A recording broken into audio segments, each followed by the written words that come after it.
Hello, my name's Stacy. About a year ago, I lost my mother. It's still something that haunts me because I only found out too late that the reason for her death was my brother. But I did manage to get the perfect revenge on him for that. Let me tell you a little bit about my family. In my family, I was a mama's girl and my brother Steve was a papa's boy. That doesn't mean that I didn't love my dad or my brother didn't love my mom, but we just got along better with one parent. Aside from that, I'm older than Steve by about 9 years, so I have vivid memories of him growing up.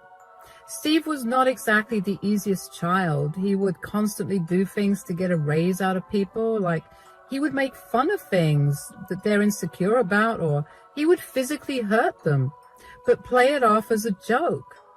My mom hated that behavior, but my dad always laughed at it, which only enabled Steve to behave that way. I tried my best to lead him down the right road, but Steve was too stuck in his ways. Steve especially loved to do things for his own sake, even if it meant that it was going to be at the expense of someone else.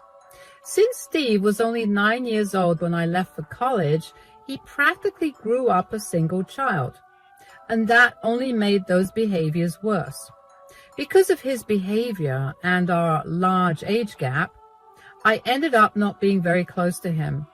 When I was in my last year of college, my dad suddenly passed away in a car accident while he was on his way to meet me.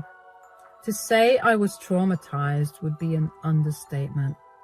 I could not get over the fact that if it wasn't for me, Dad probably would have been alive. I ended up dropping out of college just before my last semester, and from there, I lived a pretty sad life. I had no degree to my name, nor did I have many skills. I somehow managed to find a minimum wage job that fit me, and that's where I've been working for years. I live paycheck to paycheck, and I live in a small studio apartment. It's not a lot, but I'm happy with what I have. Steve, however, went on to not only finish his undergraduate degree, but also do his postgrad. He landed himself a great job and he got married to his college girlfriend. The two of them made more than enough together, so they bought a house together and were planning on having kids. I still didn't have a great relationship with Steve, but because my mom would insist on us meeting her at the same time as part of family time, I knew what was happening in Steve's life. We gradually became closer, but still not as close as regular siblings are. Still, I was happy that I had everything I needed: family, shelter, food, clothes. And this is how it was for years. But then one day, I got a call from the hospital telling me that my mom had had a really bad stroke. I don't even remember what happened after the phone call because my entire mind felt so fuzzy. I must have rushed to the hospital because I got there pretty quickly after the call. She was in a coma. The doctor said that there was no way of knowing when she would wake up. So I prayed really hard every day that she would wake up that day. I made it a routine to go and visit her every single day.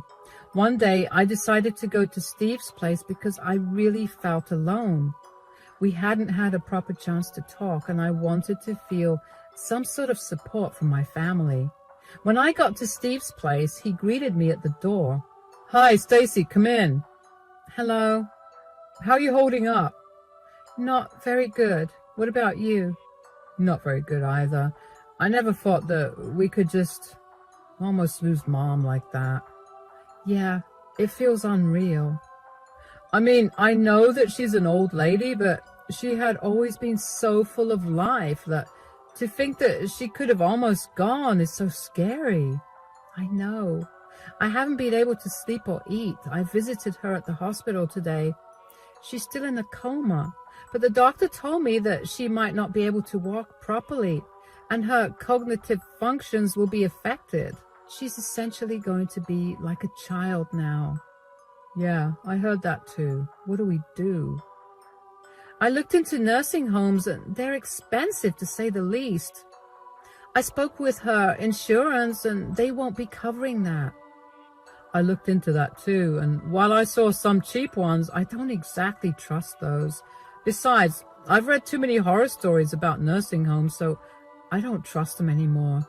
I don't want Mom to suffer more than she already has. I agree. So we'll have to move her into one of our places. Well, you live in a studio apartment. I don't think you'd be able to take care of Mom there. I know. I could move, but breaking this lease would be very difficult, and I also don't have that kind of money to move. Don't worry about that. Penny and I will gladly take Mom in. We'll be her guardians and caretakers. Really? It'll be a lot of work. We could hire an at-home nurse to help. There's no need for that. She's our mother, so we have to take care of her. Yeah, you're right, but it's still going to be a lot for you. You're going to have a raise in your expenses, and aside from working, you'll be even more exhausted. Besides, Penny and I are living more than comfortably, so we'd be able to afford a lot more for Mom. We also have cameras inside the house, so it's very secure. We'll install a camera in Mom's room too, so we can always check in on her when we're not in her room. I work from home, so I'll be more than able to care for Mom. All right, then. You can take Mom in. I'll drop by every day to spend time with her. I'll help you out any way that I can. That's fine. You focus on working and saving up. I'll make sure Mom gets so well taken care of that she'll go right back to being her usual self. I hope that she'll be fine.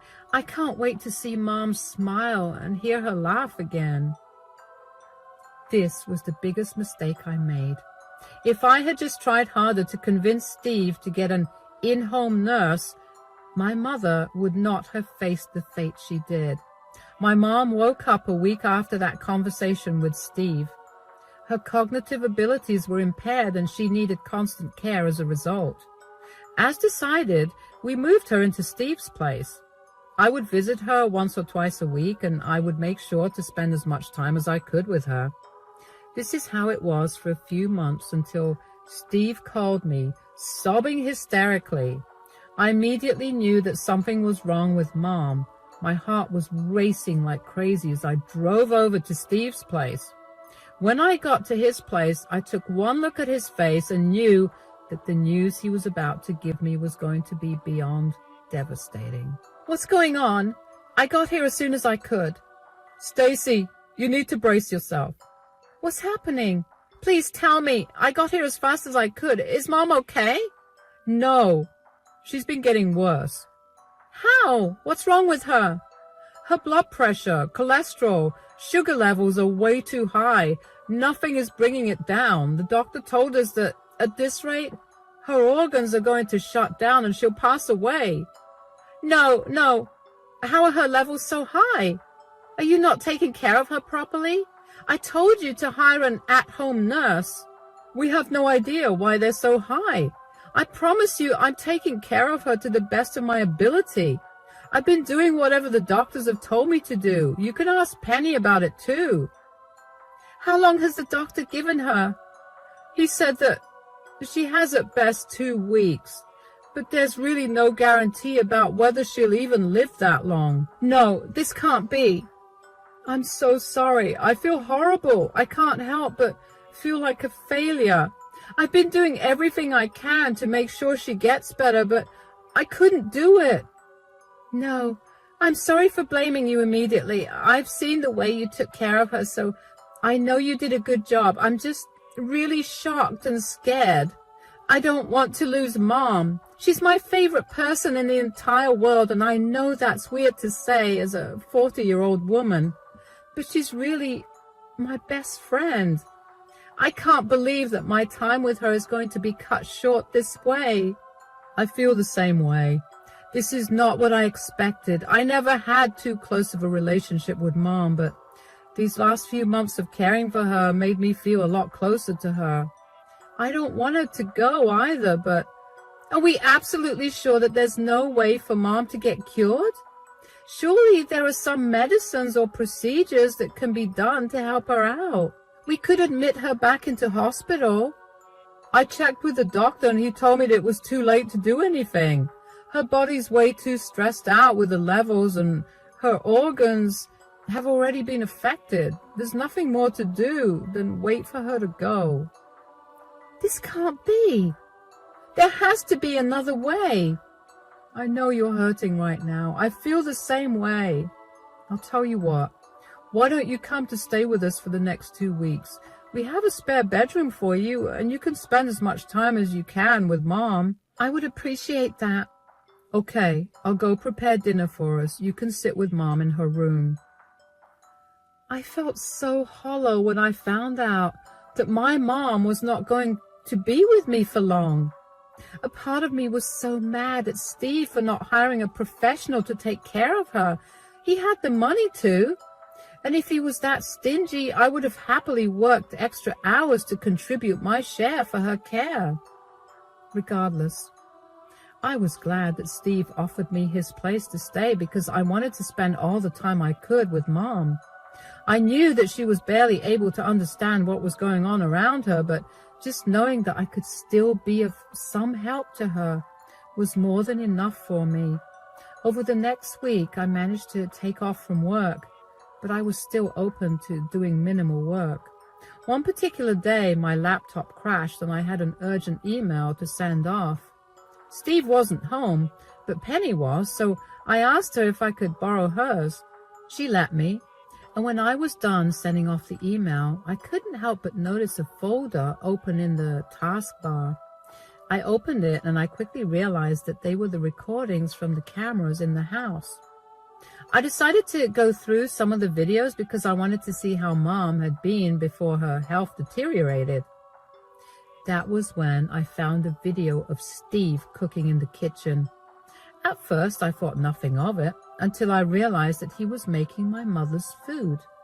He added a heap load of sugar to her food and also added a lot of butter and oil to the other things he fed her, all of which were bad for her.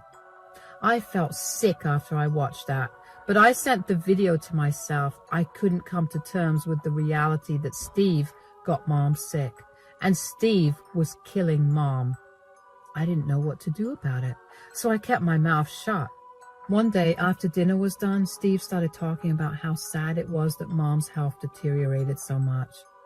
It's so sad that Mom's health has deteriorated so quickly. I know, it's a shame. So, Stacy, have you talked to Mom about her will? I haven't. I don't think I want to talk about that when she's dying. Well, Linda and I did, and we happened to see a copy of her will. Is that so? Yeah, she still had your dad on the will, so we had her make some changes. That's nice. I hope she's left everything equally for us. I'd hate for us to fight over something like an inheritance. Equally? Excuse me, but what have you done for Mom? What do you mean? We were the ones who took your mother in, and we've been the ones that have been taking care of her. Why would Linda divide things equally? Well, to be fair, I live in a studio apartment and there was no space to have Mom live with me. You were the only other option because nursing homes were too expensive for us. Yeah, but we still did all the work it took to take care of her for free. I think we're entitled to a lot more than an equal distribution. This is an absurd conversation to be having right now while our mother is literally on her deathbed. No, this is the perfect time. I don't want you accusing me of anything when you see the will. What do you mean? Did you tamper with the will? We didn't tamper with it. We just made sure that we were going to get what we really deserved. And Mom was okay with not leaving her kids with equal amounts of her assets? Yeah, I mean, there's absolutely no chance that she'll leave a single penny for you when you did nothing for her. She saw how hard we worked to take care of her, and she's going to reward us accordingly. Well, neither will you get a single penny from her because you made her sick. What are you talking about? The other day, I happened to come across a video of you making food for Mom. I saw how you loaded her food with sugar and lots of fat, which you know is deathly for her, given her heart problems and diabetes. Her organs have started shutting down because of what you did. You're lying. You have no proof of that. You're just making things up so you can do something about the will. Here, why don't you watch the video yourselves? I watched as their faces turned from anger to fear. Both of their faces paled and they were sweating so much you'd think we were in a sauna. I was glad that I finally found a way to express what I'd been feeling about what I thought, because I now had solid plan in place for what I was going to do with the video. But before I could do anything, I wanted to hear what they had to say for themselves. As I turned my phone back to me, I set it to record because I needed as much evidence as I could get. So, do you have something to say for yourselves? How did you get this video? Does that really matter? Did you place cameras in our home and record us? That's a crime, you know. First of all, I did not do that. That behavior is psychotic and I don't have time for that. Secondly, this was a recording from your own cameras. And lastly, even if I did plant cameras in your house and watch you, how is that more serious of a crime than you making Mom sick to the point of her dying? So you went through our devices to get this footage. That's an invasion of our privacy. Also, we hid that footage. How did you even get access to it? I didn't purposely go through your devices. I literally happened to stumble upon it one day while I borrowed Penny's laptop for some emergency work. The hidden folder was open and I found it. You had no right to do that. And you had no right to kill my mother. We didn't kill Mom. You practically did. You made Mom so sick that now she won't be able to recover. It's just a matter of time before she's no longer with us. So what? Did you tamper with Linda's will? No, Mom hasn't been in the right state of mind to edit her will again, but I will contest the will when she passes away. I bet the judge will be shocked to see this evidence. No, you can't do that. Why can't I do that? Mom worked so hard her entire life to provide for Steve and me. You guys chose to slowly poison her all because of your greed. Please don't expose Steve. He's your brother. Please think of what this would do to his future. His future? Mom was supposed to have a longer future that you guys robbed. Who cares about his future when he killed Mom? She's not dead yet. I'll make things right, I promise. How in the world will you do that? You know what her doctor said. She has until the end of this week and then she's gone. You did this to her. Stacy, I'm sorry. I'll give you all the inheritance. Please, just keep your mouth shut about this whole thing. I'm begging you. No amount of begging will change my mind about this. I only kept silent about this because I didn't want Mom to leave us feeling upset and betrayed. If Mom had even a sliver of a chance of survival, I would have reported you immediately. After she's gone, I'm going to make your lives miserable. I will never forgive you guys for what you did, and I hope that you get punished in the worst ways possible. I got up and went into Mom's room after that. It felt good to finally let them know that I knew of what they'd done. Of course, only Steve was in the video, but from the way that Penny was defending him, I knew that she had known of his actions. What hurt most was that she was okay with what Steve had been doing. For the rest of the week, I avoided Steve and Penny. They kept trying to talk to me about changing my mind. At some point, Steve even got on his knees and told me that he would give me as much money as I wanted for me to keep my mouth shut about the video. When I refused to budge, they got angry. One night, I even caught the two of them trying to delete the video from my phone while I was asleep. I yelled at them a bunch for doing that, but I couldn't help but feel a little upset at how stupid they thought I was. That video was incriminating evidence, and there was no way I was going to store it on my phone only and not have it backed up in multiple hard drives and devices. I went back to ignoring them after that incident, and finally, they ignored me as well. They must have convinced themselves that I would not report Steve, because when Steve got arrested, about 2 weeks after my previous conversation with Steve and Penny, where I revealed that I knew what they'd done, my mother passed away in her sleep. I was glad that she had a painless death, but it did not erase the pain I felt from her leaving.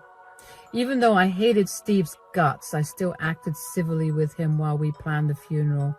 It was a day that was filled with lots of pain and comfort at the same time. I got to meet a lot of family that I usually didn't get to see, and I got to bond with a lot of them again, which was the only thing that got me through the funeral and the wake. I say that because I had to watch Steve cry and pretend like he loved our mother.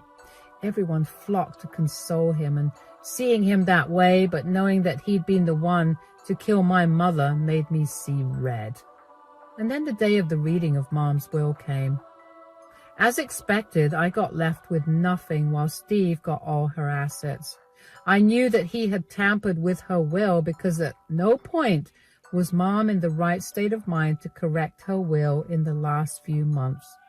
That, along with the evidence I had against Steve, was enough for me to contest the will. Steve got really mad at me for doing that, and he then tried to beg me yet again to not bring up the video, but I blocked his number. I got myself a good lawyer who was willing to work for a very reasonable rate, and I gathered all the evidence that I could against Steve. The entire case went on for a very, very long time, and honestly, it was so draining that at many points I thought of just dropping the whole thing. But then I'd remember the sweet face of my mother as she lay in bed crying in pain, and I'd throw away all ideas of dropping the case. I was going to make sure my mother got the justice she deserved. My lawyer fought hard to convict Steve, and finally he was convicted of elder abuse. The original will of my mother was brought out, and in it she had willed everything to me in case her husband had passed away. I couldn't help but feel like my mom knew that Steve was going to do something wrong, so she took precautions for that from the start. I was given the entirety of my mother's inheritance, and Steve was sentenced to 7 years in prison. I did not even care about the money from my inheritance. I only cared that Steve was going to be facing the consequences of his actions. I waited until I saw Steve exit the courtroom in handcuffs before rushing out. I did not want to deal with anything that Penny would have to say to me. Over the next week, Penny continued to spam my phone with calls. I did my best to ignore her and instead tried to focus on myself. But every time I sat down to think for myself, Penny would keep calling me. One day when she called me, I was in a particularly bad mood. I decided to pick up the call and let that be the last time that I spoke to her. I knew that she was going to trigger a lot of emotions, but I figured that I might as well get it over with. What do you want? Are you finally happy now? You threw Steve in jail all because of your greed. My greed? What are you talking about? All you wanted was that inheritance. We told you we'd give you the whole thing if you just kept your stupid mouth shut. I did not care about the inheritance. Don't lie to me. I saw the way you were struggling. Any amount of money would have made your life easier. Of course you wanted that money. Did you not hear anything that I said when I was at your place that day? I showed you the video. I told you two that I'd be reporting you two for elder abuse. And we told you to keep your mouth shut. We were willing to pay you whatever it took for you to not say a word. I don't care about the money. No amount of money would have healed my mother, nor will it bring her back. What you two did was beyond disgusting, and now Steve is facing the consequences of his actions. But he's your brother. Do you not care that he's going to be rotting in prison for 7 years? He poisoned my mother every single day because he wanted the money. 7 years is too short of a sentence. You're a monster. You're valuing a dead person over someone who's alive and has a long future ahead. The only reason my mom is dead is because of Steve. Stop denying it. You're lucky that he protected you. You and I both know that you're equally guilty for what you guys did to Mom.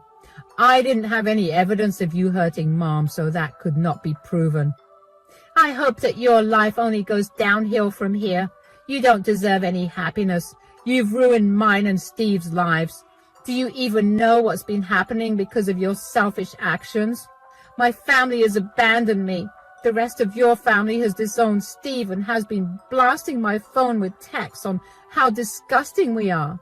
Steve got fired, and now that he has a criminal record, it'll be extremely hard for him to get another job. I'm barely making enough to cover my expenses, and when Steve finally gets out, I won't be able to support both of us. This is all your fault. Stop blaming me for what's happening to you. You and Steve chose to hurt my mother. Neither of you cared about how she felt or the pain that she must have gone through because of your selfish desires. Whatever you're going through right now is a result and consequences of those actions. You can live in denial for as long as you want, but at some point, you're going to have to face reality. You and Steve killed my mom. Never contact me again. I don't care about either you or Steve, so I don't care about what you're going through either. Bye. I cut the call on Penny pretty quickly after that. She had some nerve to call me and yell at me for putting Steve in jail. She clearly did not realize how I'd be the one living with the guilt of not having reported Steve earlier, or not being around enough to figure out what she and Steve were doing. If I had moved to another bigger apartment, I would have been able to save Mom, and she would have been able to live for at least another 5 years. Penny was only thinking about her husband rotting in jail, and not the reason for that happening to him. I couldn't understand how Penny could blame me for what happened when she knew that what Steve was doing was wrong, and she still supported him. It was truly a miracle that I did not lash out at Penny and start yelling at her. Anyway, that conversation made me realize just how many of my feelings I had suppressed. I knew that I couldn't keep feeling the way I did, or I would spiral into depression, and getting out of that would not be an easy feat at all. I couldn't help feeling so guilty about my position in life and my inability to earn more money, because if I did, I would have still had my mother by my side. I decided to start therapy, and after a few months of it, I decided to give life another shot.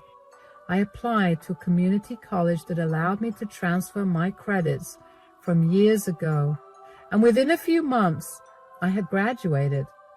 I managed to land a better job, and I'm doing much better for myself. As for Penny, she's been excommunicated from her family. A lot of them reached out to me to both apologize for Penny's actions and involvement in my mom's death, and to also applaud me for putting her and Steve in their rightful places. She tried to contact me several times after we last spoke, but I didn't want to relive the past constantly, so I blocked her. I don't know how Steve is, because I was firm on not wanting to be a part of his calling list. The rest of our family also did not want to be in touch with him. As a result, none of us really knows how he's doing. Whatever it is, I'm sure it can't be good. I know that I'm in a better place now, and although my mother's death still saddens and hurts me, I've learned to accept that there was not much I could do for her given my situation. I'm just glad that she got to leave before she saw what happened to Steve. It'll be a long while before I get used to not having Mom around, but after seeing my progress right now, I know I'll get there for sure. Thank you for listening to my story.